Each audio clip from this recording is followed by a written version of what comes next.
I believe that every man, it's like a river. It's so instead of just a pond that has no outlet, that every man, as he develops as a man, there should be a natural outlet. And I believe that service is that outlet. I believe it's one of the reasons why we're made is to for me ultimately to serve God and serve others.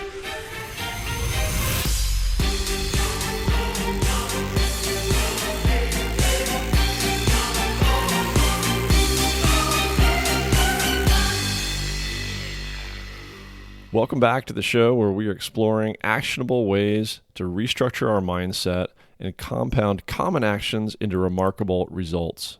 The mission here is to learn from the success and failures of men and women applying this concept of mastery and its lifelong journey to many different areas of life. This is Man of Mastery Podcast, episode 34. And again, welcome back. Today we have Chad Zueck, host, founder of the New Kind of Man podcast. Chad's been around Instagram and he's been working with men for quite a number of years, and he's just launched the New Kind of Man podcast. Chad and I recorded this one a few weeks ago as a bit of a crossover episode, and I've been really excited to get it out for you. It's a bit of a long one, but it's perfect timing entering the holiday week. Hopefully you have a little extra time on your hands. Nonetheless, I've split it into two parts. So it's great on a couple levels. Chad really did a great job of taking us through a dialogue. He allowed me and he facilitated for me to really share a bit more about my mission, which was, coming into the end of the year here, a great time to just recap on the start of this mission that began early in 2019, allow all of us to put some thought to closing out this year and think about our goals and mindset and the ways in which we want to roll into 2020. And through Chad's willingness to host this episode, you get a great feel and flavor for the New Kind of Man community and mission, the pillars on which it's founded, and Chad as a host and just a quality individual and man, the mission he's on. And Chad's transparency and vulnerability are just some of the things that really make him, and I think his message and the way he teaches so special. The way Chad structures his talks, you'll probably get to know me from a little different angle, different perspective. He takes a very fun approach to it, and we get to know more about Chad as well.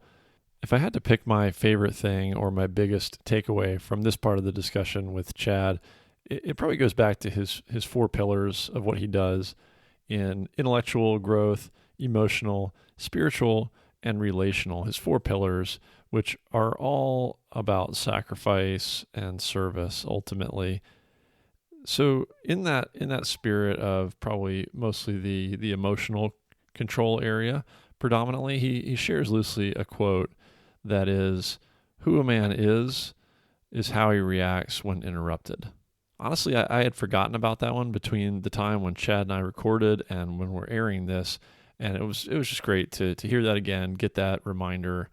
Certainly patience is something that I can work on, and that's a good one. I'm gonna highlight that as part of publishing this episode, if nothing else for myself, as a reminder around patience and maybe some grace in the way that we conduct ourselves and what that says about us as men. Okay, that being said, let's get after it. Let's just jump right in with a new kind of man, Chad Zueck. Well, today we have a special treat of welcoming Michael Bullock from the Man of Mastery. Thank you for being on the show today. Yeah, Chad, my pleasure.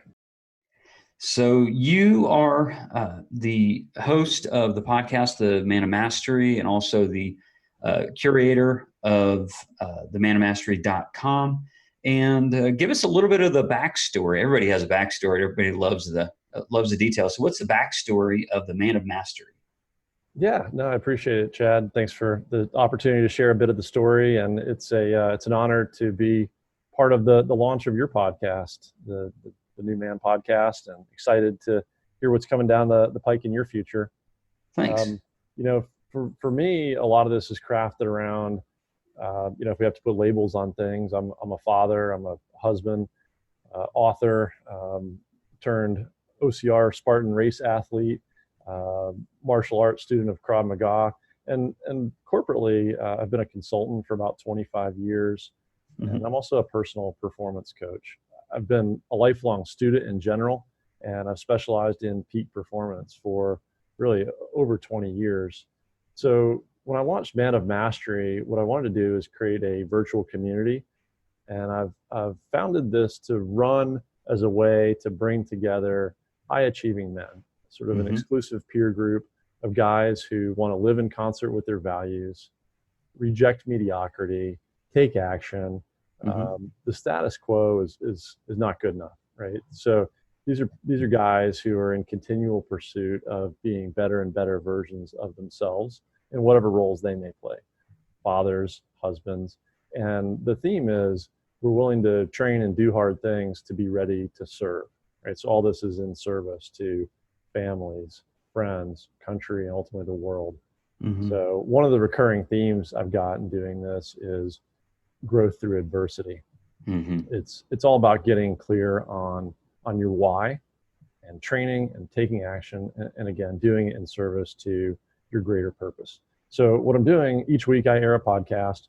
It's meant to be your guide and resource to the best, most effective information available from top corporate executives, elite military teams, educational institutions, speakers, authors. So it crosses industry. It's a really interesting cross section of guests.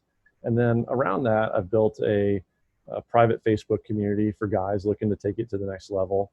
And then I know we'll talk today, but some of the other things I've got coming out now, I'm launching coaching courses and even some private coaching. Cool. Yeah, I love the backstory behind it, and I love the why behind your work. That oftentimes when it comes to doing work with men, we can really just kind of be a cesspool of ourselves and just kind of continually work on ourselves and work on ourselves and work on ourselves.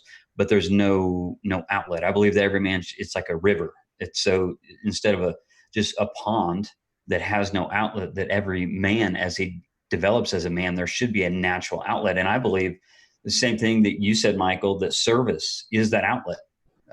I believe it's one of the reasons why we're made is to for me ultimately to serve God and serve others. So I can totally get behind that, and that sounds it sounds very much like the description of my work too. So I thought that was kind of interesting.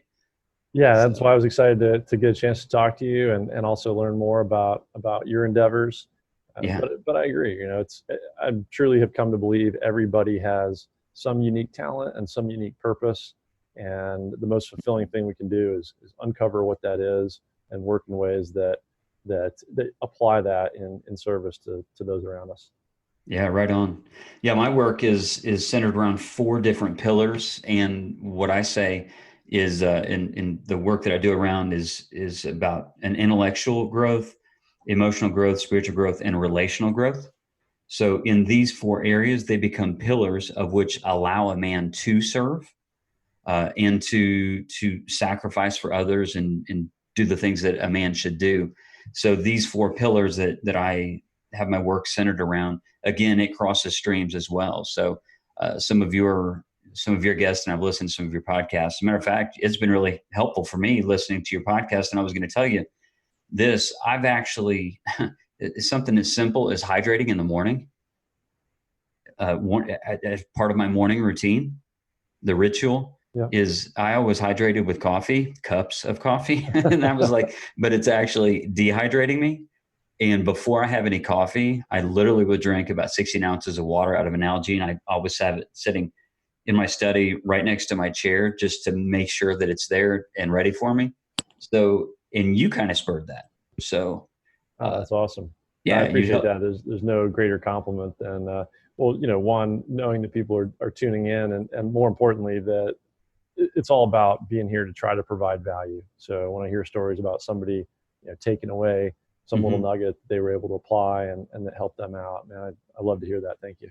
Yeah, absolutely. I mean it from, just from my heart too, because even starting the day with gratitude, that's the other thing I was going to say is that seems to be a continual theme with your work as well. And just make sure that we're grateful and start the day off right. And whatever, if whatever someone's morning ritual is, I think that creating space to sit in silence and just to be aware and breathe and and just start the day just being thankful for for breath itself. That you have life, that you have a purpose, that you can go out and do the things that you're supposed to do on that day. And yeah, these are the types of things that you have me thinking about. So I do appreciate your work.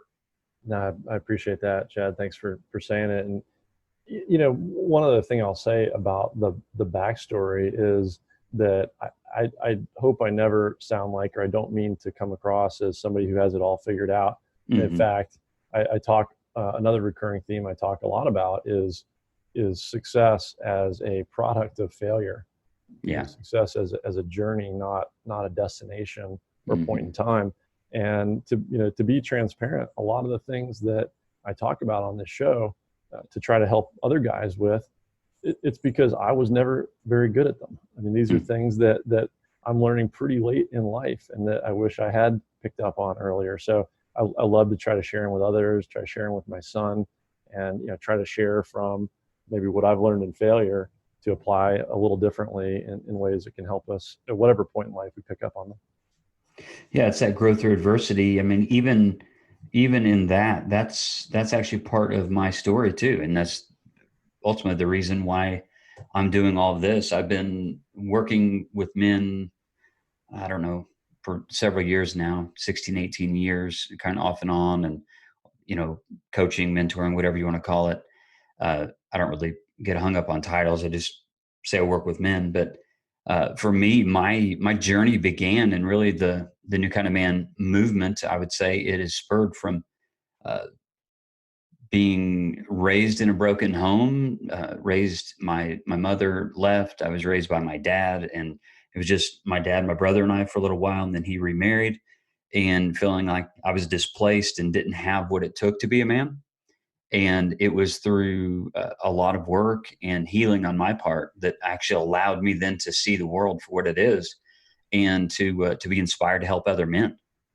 So that's that growth through adversity. It's interesting how adversity can bring itself around, and it's just a multitude of different ways that life will render adversity, and we have to choose to either grow by it or crumble from it.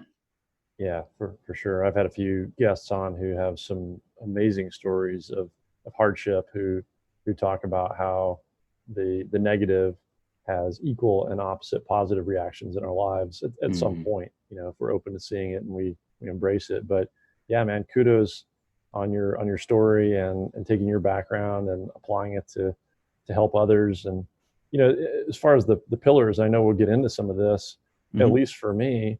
And I think for a lot of guys, tuning into some of the softer skills, the emotions, the transparency, the openness is something that doesn't come naturally, that can be very harder to embrace or open up to. But I think the story you just told demonstrates the power of doing that and figuring out, again, we go back to service, right? How can it not only maybe make me better, but how does it serve others? Yeah, absolutely. Absolutely.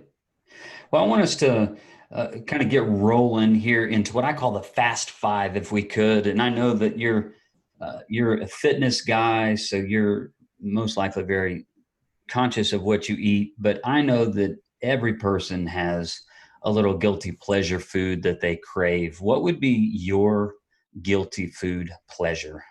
Sure. Yeah, the fast five. I love it. Yeah, absolutely. I mean, and I think I've talked about some of this. I do try to do a lot of paleo, keto, but yeah. Hey, look, my mom's family is Italian, so I gotta say pasta is a guilty pleasure. Yeah. Oh man, carbs for days. For sure. They're great until like an hour and a half later, and then the crash, right? Yep. So what song or artist is on your workout playlist? Man, I've got such a crazy variety on there, from I don't know, rap, hip hop, country, rock, blues, you name it. But I think if you pulled any playlist off my phone, there's sure to be some Guns N' Roses on there. Oh, really? A little old school, huh? Old school, taking it all the way Sweet back. Child of Mine, Paradise City, back in those days? All the way back to Appetite for Destruction. You bet. Oh, man. back to my youth, or not my youth, really my time, I think in high school. Yep. So I think that one dropped when I was in high school. nice. How old are you anyway? I just turned 48. So I graduated high school in 89. Okay, cool. Yeah, I'm 45. So right in the same time frame. Well, third question, what is your favorite dude movie? I mean, everybody has a dude movie that they like. Which one do you gravitate toward? It's tough to pick one, but I think especially it's getting to be winter. I'm out here in California. We got a great dump of snow up in the mountains last week, and it's getting to be snowboarding season. So Hot Tub Time Machine, that one's on the annual dude movie playlist. Hot Tub Time Machine. The first one. The second one is atrocious. Appreciate the heads up on that. Oh, that's cool. So if you could apprentice under anyone, who would it be? Yeah, that's a tough one. I know you threw me a few of these questions. I was thinking about this one, and I was originally thinking about some of those softer skills, and somebody that maybe I could learn from in that sense. And that's probably what I ought to do. Mm-hmm. But then, a book and an author, and since we're kind of talking about men here, popped Mm-hmm. on my radar a day or two ago.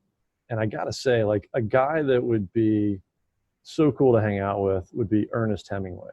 That is a man's man, right? Let's go smoke some cigars, have some whiskey, hang out in Cuba, go to bullfights. That'd be a cool dude to work for a little bit. Be an interesting ride, that's for sure. For sure. So here's really I think probably the most tension-filled question for a lot of people. It's a lot of people when they're about to order pizza anyway. Should pineapple be on pizza or not? That is a stressful question. At one point I would have said no way. But look, although we're talking about men and manhood and being of service as men and fathers, and in that role, I said it on my very first podcast that one of my greatest teachers has been my wife. Mm-hmm. And my wife loves a good Hawaiian pizza. So I have, she's helped me grow in a lot of ways. And I will say she has opened my mind to pizza with pineapple, but you got to balance it out with something savory, right? So throw some salty mushrooms or jalapenos or something on there to balance out the sweetness. So I'll say yes. There you go. All right. It should be on pizza. You heard it, people. You heard it. Michael from the Man of Mastery said that pineapple should be on pizza. So it's all good. Yep. Exactly. Hawaiian pizza. Just tear it up. All right. So let's get into some questions that will spur men to become stronger if we can. And I was wondering this question: what does it take, or what does it mean to become a man of mastery? Yeah, good one. Somebody asked me that recently, and I would say, the first thing is let's not take it too seriously or take Mm-hmm. ourselves too seriously. I did come up with the name as a little bit of a tongue in cheek, but I would say what it really is about is would go back to, for me, that it's not about success as a destination or final point in time. It's usually all about the journey. Mm-hmm. And I got inspired by a book on mastery, which talks about, it's really about the 2 steps forward, 1 step back, and the plateaus, and the focus on all the little things. So I'm a big believer in the little things compounding into big results in life. So when I created this idea of being a man of mastery, I mean, we're all men of mastery, right? Whether we're idling right now and need a little bit of a wake up call, or we're meandering and we need some guidance. Mm-hmm. We're all starting wherever we are, and just starting to take action is the most important thing. So, I don't purport to be some guru sitting on a mountaintop kind of going like, hey, come on up, I've figured it all out.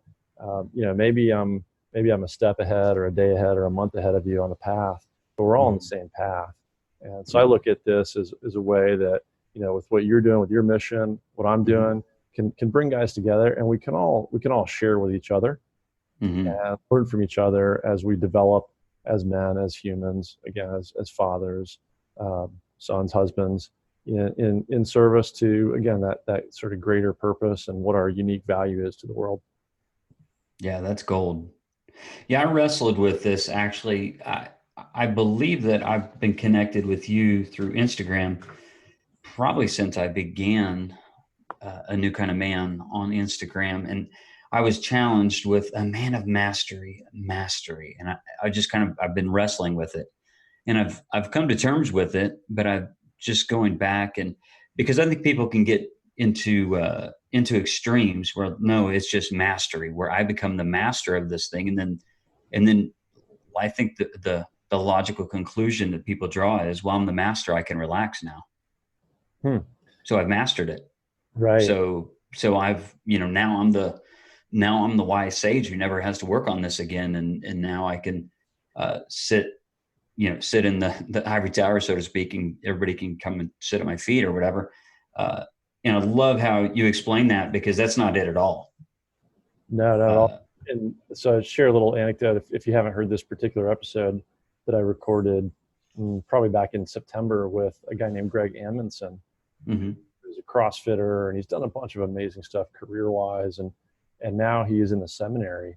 mhm, So I'd seen him speak, and I asked him to recount this story. He says it's a true story about a martial arts master who is getting on late in life, and he gathers together all these top, black belts and instructors from all over the world, and it's going to be like his last teaching session of his career and his life.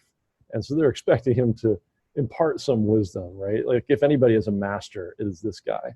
right. He gets up in front of the group, and he starts practicing this movement, which apparently is this blocking movement, or something that you learn in like day one of his art. Hmm. And he's doing it, and he's doing it, and he's watching himself doing it. And he says, I think I'm finally starting to get it. Right. So Hmm. here's a guy who, Wow. after a lifetime of pursuing this art and is seen as the top in the world by far, Hmm. on maybe the last day of his career, looks back on the first day of his career and is still working on it. Yeah, that's fantastic. Wow. Yeah, that's humbling too. If a man listening and you think, oh, I've got it together and I've mastered this thing. And I mean, if somebody gets in that posture, of course, then, it begins to become ego speak, and it's pride and all of the things that are really corrosive to themselves and their relationships. And then there again, you won't be able to serve them well because you're so busy trying to serve yourself, as what pride does, is kind of, it creates that inward loop. But what I love about that is there's no room for pride. It says, no, I'm just now starting to get it, when everybody else thought. It's like, no, you got this a long time ago. You're the master. You're right. So it's Yeah, humbling. it's super humbling. And I think, maybe part of the challenge in this is the analogy, or maybe our Western way of thinking, which is very linear. Hmm. Is it a path with a start and an end? Hmm. But I think the whole journey is very much cyclical and evolutionary. Hmm. You Yeah, can always kind of come back to the start and do it again and get better the second time, the third time. yeah, I absolutely agree. So I struggle with perfectionism. I just do. I struggle uh, with it in many areas of my life. I've been stalled out in many areas of my life because I couldn't make it perfect, and I didn't want to, just kind of put something out there that I knew that could be better. So I would always hide and say, well, it's just not good enough, for excellence in everything, which is a core value of mine. But yet, what I really was saying is it needs to be perfect. And so, how does mastery differ from perfection? That's a great question. Well, I'll quote one friend who said that 80% is perfection. So Hmm. I think that Hmm. puts it in some perspective. Yeah. But maybe the way I think about it, and I have the same tendency. Look, I one of my degrees is in engineering, so Hmm. and another is in economics. So these are these are things we think to be sciences and we think to be exact. So I totally get, by my nature, the desire to, to aim for perfection. And I think you probably do it, and I think I probably do it in, not as an ego thing, but again, in service to, I want this to be the best quality product that I can put out. Absolutely. But I think one thing maybe I would hit on, and I go back to kind of my premise is just start wherever you are and find ways to take action, even in the simplest little things. So for me, this concept of a mastery journey is about taking steps. It's about taking action. Whereas I think the pursuit of perfection, or the idea of perfection, can be so overwhelming that it tends to be paralyzing, and is kind of the opposite of action. Yeah. Yeah, I can definitely say that. I mean, that's been part of my story, is analysis paralysis is what I call it. Yep, exactly. It's just looking at it, and from, I look at it from, 350 degrees, but yet I still have 20 more, and then it'll be perfect, instead of just saying, no, this is the best thing, and just go from the gut and do what I know I need to do. So what's been one of the hardest things for you to master? Like in your journey as a man, what have been some great challenges that you've had a difficulty in mastering, or seek mastery? All of it. Yeah, I got a long way to go, man. Ask me again in 5 years or 10 years, like the rest of us. And I often say, I feel like I'm just a student, and I like to learn and share what I learn with others. But, I have some ideas of pillars as well in the material I've laid out. And we may talk a little bit about this, but I'm going through a coaching certification right now with somebody who kind of brought me to some of these concepts, and they break it down a little differently than you do, but they do talk about the emotional genre, the intuitional genre. And I think for me as a guy, and again, I go back to being steeped in kind of the sciences. I've always been very fact-based, very, in my head, and not as in tune to some of the, the heart-based emotions, or listening to my gut. I've made some bad, probably life and business decisions about ignoring gut feeling. So, I'll give you a little bit more of what I'm alluding to with the coach and training, and this kind of goes to some of the backstory as well. And it also embraces this principle of being transparent about failure and about weakness. So on my website, I talk about some of my personal challenges with some crippling back injuries and surgery that I had, and trying to come back from all that physically. But physically, the physical area is something that I think a lot of guys have a comfort level. I won't say it's easy, but have a comfort level in focusing on. You go like, okay, I want to make some changes in my life. I'm going to get back to the gym, or I'm going to get out and run, or I'm going to go hike, or whatever, right? Physical kind of comes naturally. Well, to share a story I'm not sure I've shared very frequently, one of the other things that led me down this path, and that, it's kind of, the universe works in weird ways sometimes. You don't really know how these things conspire or worlds collide. For about 4 years ago, a little more than 4 years ago. So I also talk a lot about stuff I've been doing in Spartan racing, which is a great metaphor for a lot of these things.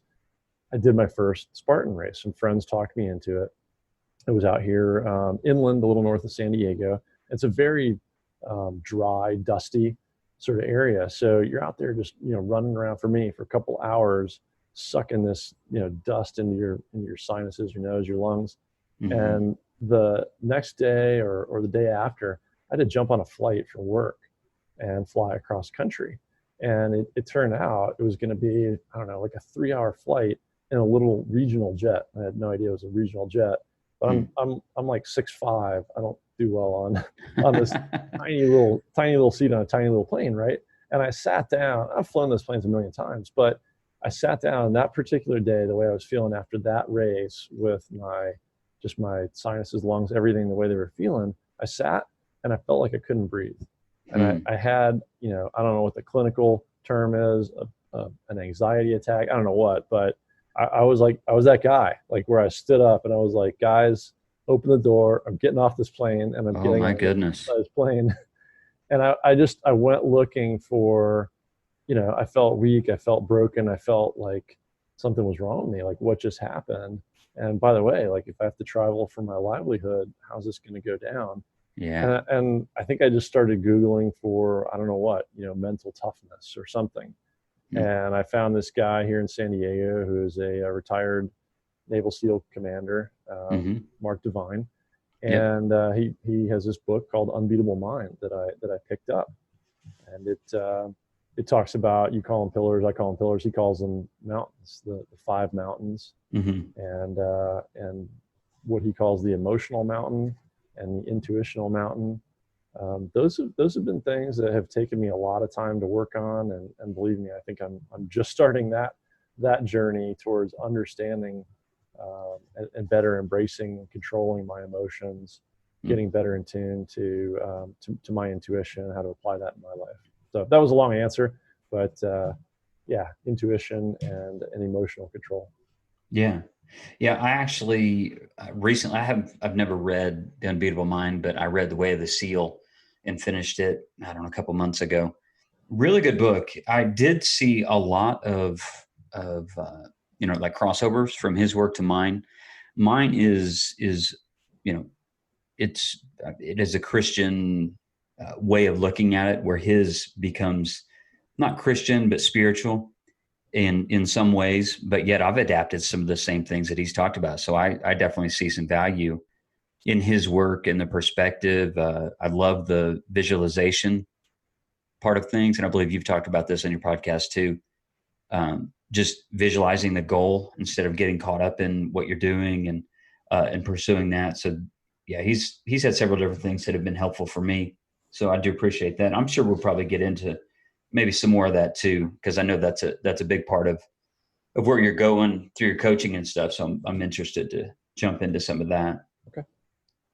So, mindset has become a very popular word these days. It seems like everybody's hashtag mindset, hashtag, you know, whatever, just different things around mindset. So, but there is value in it. So I don't want to displace it just because it's popular. But what kind of mindset does a man need to reach mastery? Hmm. Yeah, I mean, I'll pull out my tagline again of having Mm-hmm. a growth mindset. Mm-hmm. So, not being willing to not be being willing to abide by staying in one place, being idle, Yeah. being complacent. And I mentioned a couple minutes ago Spartan racing and how impactful it's been in my life and with my son, and not just because we share a sport. The guy who founded it, um, he, Joe DeSena, wrote a book, and I think the philosophies in his book and what he's tried to do in creating an athletic event are very similar to an author I like a lot, Ryan Holiday, who has a book called The Obstacle is the Way. Mm-hmm. And so these obstacles become a bit of a metaphor for life. So I'll give you a quick example on this, and this kind of talks about this sort of mindset of being willing to not only expect obstacles but embrace them, because Right. ultimately they make us better. Being willing to attack them and find out what you learn from it, whether you get over it, bounce off of it, go around it, whatever it is. So recently I had a buddy go, hey, I'll do one of these races with you. In fact, I was going to do two of them back to back, Saturday and Sunday, about 13 miles each. And this guy had never run more than 10 kilometers, 6 miles at a time in his life. And so he came out here thinking like, I got this, and, I'm going to blow this thing away. And we finished both of them, but we ended up doing them very slowly. He ended up getting some issues with like an IT band or a knee or something that were probably just accumulation of some distance and some stuff that he hadn't built up to and trained for. But the interesting thing was not the physicality of it, but the emotional stuff he was going through during it. So he was kind of looking around, and he started getting really hard on himself. Like, I ought to be better at this, or I should be killing this, or I'm only going to do these hardcore from now on, or even like starting to compare himself to other people. Like, Mm. how's that guy or girl doing this and I can't? Instead of, and I think it took him a few days, and he finally kind of sunk into, you know, it's not about anybody else. It's about what I got out of it, and what level I was at, and what that means for, my journey, or my, what maybe I want to work on. So, when we talk about mindset, and particularly a growth mindset, I guess I'll say two things. So one is, I would say, uh, don't compare yourself Hmm. too drastically to other people. Oh, so If you spend true. time on social media or whatever it is, it's really just it's potentially paralyze you. Go back to the analysis paralysis. I would say, when you set goals, when you look at objectives, when you look at progress, you really got to compare yourself only to yourself. Yes. And I guess the other thing I would say about mindset, and I'll go back to my own education here, and things that maybe I'm learning, that I wish I'd known earlier, is I talked a little bit recently on a podcast about metacognition, about thinking, Yes. and starting to become aware, maybe through some of those things we'll talk about, like time and silence and morning routine, starting to be aware of what thoughts are cranking through your crazy brain. And Hmm. from a mindset perspective, starting to have some objective view of how you're thinking, and how your thinking affects everything around you, whether it's your relationships, whether it's your physiology. So that's another element of mindset as well. Yeah, that is something else that I wanted to talk about. The thinking about your thinking. That is, man, that has been something for me. I'm back. I'm back into running and trying to build up more mileage. I broke my foot. I don't know. It's probably been 4 months ago. So I've been cleared by the doctor, but now I'm just trying to get back and slowly kind of build the miles up. But it's difficult. They're just paying attention to what I'm thinking, even in the middle of a run, in a distance that may not even be that. It's not even that long. It's only a couple miles, but yet it's just that, the not. Uh, it's just a time of not running, and now I'm trying to run again. And then, your mind is like, oh, well, your knee hurts, just slow down, or why don't you just walk, or you're tired, it's okay, you're tired, you haven't been. And it's like you have all these things that just become so corrosive for your mind. And now I'm trying to be aware of this thinking. And I did this just the other day, to where I was like, yeah, my knee hurts, but it's not going to hurt. It's going to feel really good when I hit the finish line. When I finish this run, I'm going to feel really good about overcoming this moment right here. And so it's just kind of capturing those thoughts and then surrendering those thoughts to something positive. And that I, is a big part of the growth mindset too. I Yeah, believe it it is. sure is. That's awesome. Sorry to hear about the foot, but that's Yeah. great the way you attack that. Yeah. I try to. And if I could only apply that in every aspect of my life, that'd be Right, fantastic. right. I went with the low hanging fruit. So we're not going to talk about the ones that I'm not excelling in. Right. We'll leave Uh, that for episode 2. yeah. Yeah. We just don't have enough time today, guys. So we'll get Hmm. to that eventually. So, I know you talk about your morning routine or your ritual, and I know that Mark Divine, he talks about that at length as well. And again, I've adapted some of those things, and I'm trying to incorporate those into my life. So, and I know that the guys listening would want the same thing. So, what types of things have you added into your morning and evening ritual, and why? Sure. Yeah, I mean, let's start with the morning, because that is sort of the start of the day. You mentioned hydration. Hmm. I've got water sitting by the bed, so I try to crank down a good bit of that as soon as I get up. I think we sleep, we breathe, and we're expelling vapor. So we really do wake up somewhat dehydrated. You can see it if you jump on your scale at night and then in the morning. So Hmm. that's a great way to start. A lot of us want to just, we got such a busy day plan, so we want to just get after it, and jump, right out of bed, jump right to the phone to see what's going on, to the kids. So whatever you build into it, And I think you mentioned a few of the things that I've built in around breathing, around journaling, around gratitude. Mm-hmm. I think it's important to try to get those all in some form. So ideally, I would say you get up early enough that you can leave yourself some time for those things. Maybe also some movement. So for myself, with the back issues I've had in the past, and just getting, yes, how old I am, I usually just say damn near 50. You know, I like to That do. covers it. Yeah, exactly. I've got like a little bit of a yoga routine that I go through to just try to get like the blood flowing. And it's amazing how much different I feel if I do take the time to, not turn on the cell phone, Mm-hmm. not like turn on the Wi-Fi on the phone, just keep it set aside, spend a few minutes of a breathing exercise, uh, spend some time, as you mentioned, just being grateful. What am I grateful for today? Mm-hmm.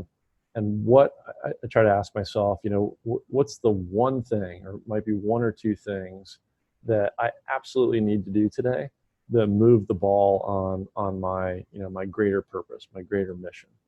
Mm-hmm. There's a million tactical things we need to do.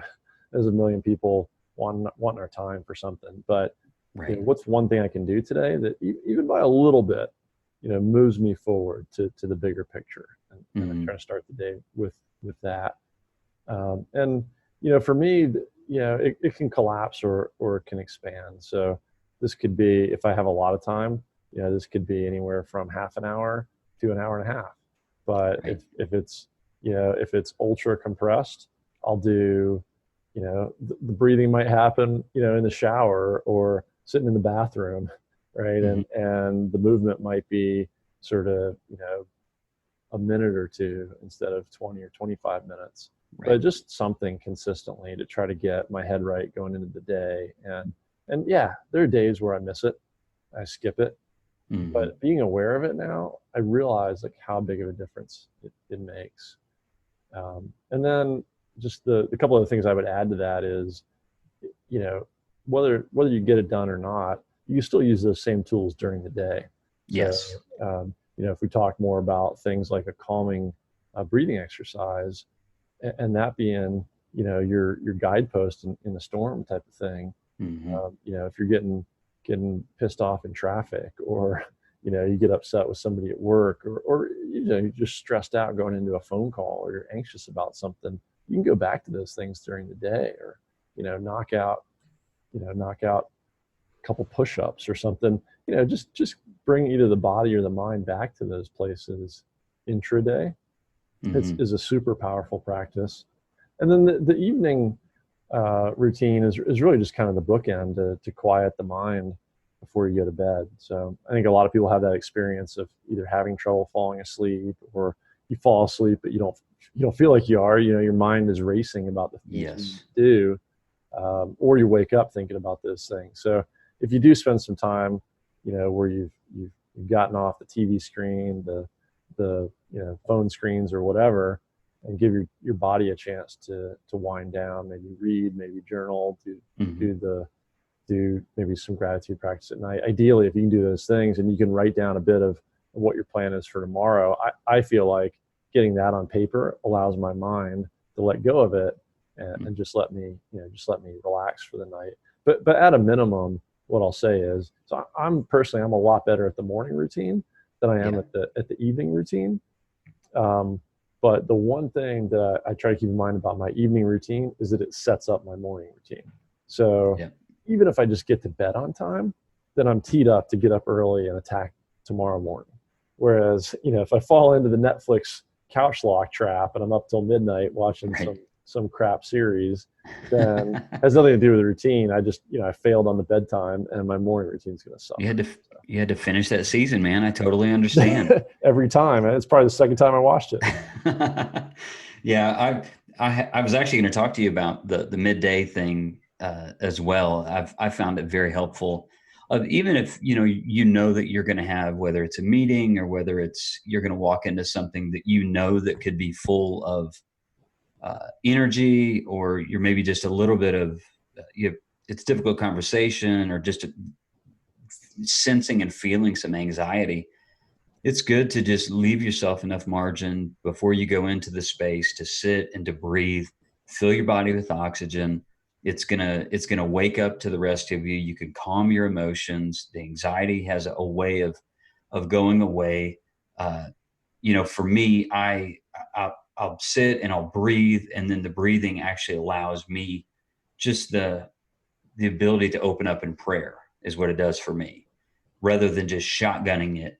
And so just slowing all of my mind and my body, and I can literally, when you do it, and this because you're more experienced at it than I am, but you can literally feel your body release that tension because your breathing's under control, and just your body will naturally release that. And with me, I usually hold all that tension up like in my chest area. So that's when I can feel it release. So it's really helpful.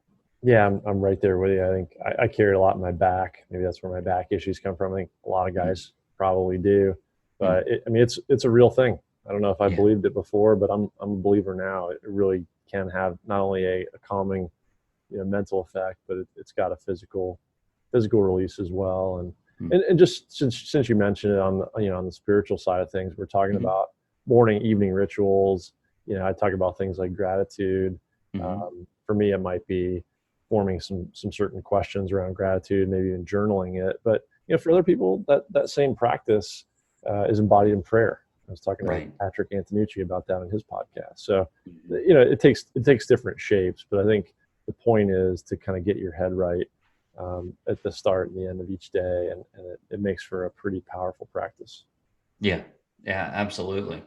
Yeah, it my morning ritual, I'll get up and pretty disciplined with this, but I'll get up and just kind of sit in my study, sometimes with the light on, sometimes with the light off, and just sit for who knows, I mean, minutes, and just again grateful for the day, kind of waking me up to everything, and then I'll settle in. Once I spend time in that, I really don't get any movements in. I don't stretch or do those things. I probably ought to add that into my routine. But then I make a transition to sit in my chair, and that's where my water is.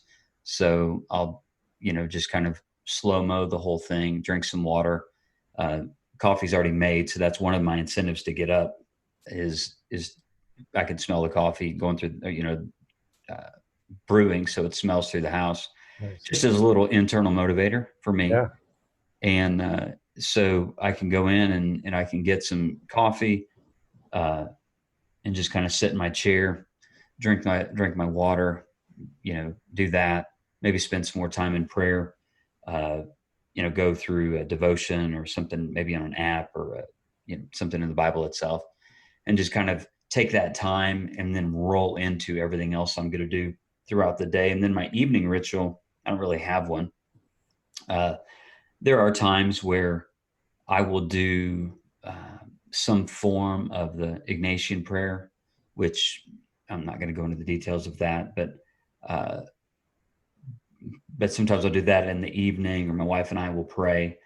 But I'll read. I do a lot I read under a red light all the way up till the time I go to bed. I typically do that about every night. I get about 30 minutes to an hour's worth of reading in, after everybody goes to bed, and I'm sitting there, and that's good for me. I can unwind, and it doesn't seem to keep me awake either. So I've held that as part of my ritual for years now. That's an awesome way to unwind. Let me ask. So it sounds like you, not to diminish that evening routine by any means. I think Hmm. we all probably need to read more, and that's a great time to do it, to wind down. But Hmm. if you get interrupted or something happens with your morning routine, do you notice a difference in your day? Um, you know, I would say right now in this season it doesn't, because I don't know who the quote is from, but uh, and this is a loose quote, but it says, uh, "Who a man really is how he reacts to interruptions." So Yeah. uh, who a man is how he reacts to interruptions. So for me, I'm trying to be conscious. I've got my daughter who is 16, still lives in the house. My wife is here.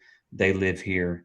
This isn't just this my space. So if it's interrupted, I'm not always the cheeriest person, but my day is it.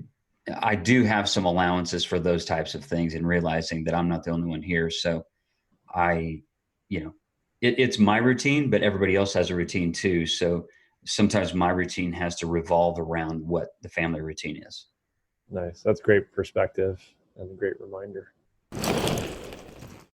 Okay, closing out with morning routine, evening routine, and even midday routine is a great place to break. In fact, it brings us to about mid-episode. Next week, we'll air the other half. It's about another 40, 45 minutes with Chad. I'm sure he and I could have gone on for a long, long time, and we'll certainly do another one of these in the future. In the interim, I would definitely encourage you, track Chad down. Check out on social media, A New Kind of Man, so Instagram and Facebook, for example. Check out the podcast. You can find it on Apple Podcasts, Spotify, all your major platforms, and hear or read a bit more of Chad's story and more about him at beanewman.com, the website. I will put links to all those things in the show notes for this episode, which you can find at my website, manofmastery.com/034. So with that, let me wish everyone a very, very Merry Christmas. Be safe. Have a happy holiday. Next week, we'll be back with part 2, the conclusion of the talk with Chad Zueck from A New Kind of Man podcast. And the week after that, I think what you're going to get as we roll into New Year's is a very appropriate look at a new book that releases here in Q1, but I've got an early look at it for a pre-read and a review that I'd like to take you through. It's, as with this episode, I think it's great thought for closing out a year and not necessarily using that artificial barrier, but using the time as an opportunity to think about where we are, where we're going, and what we have in mind for tomorrow, for next week, for 2020 and beyond.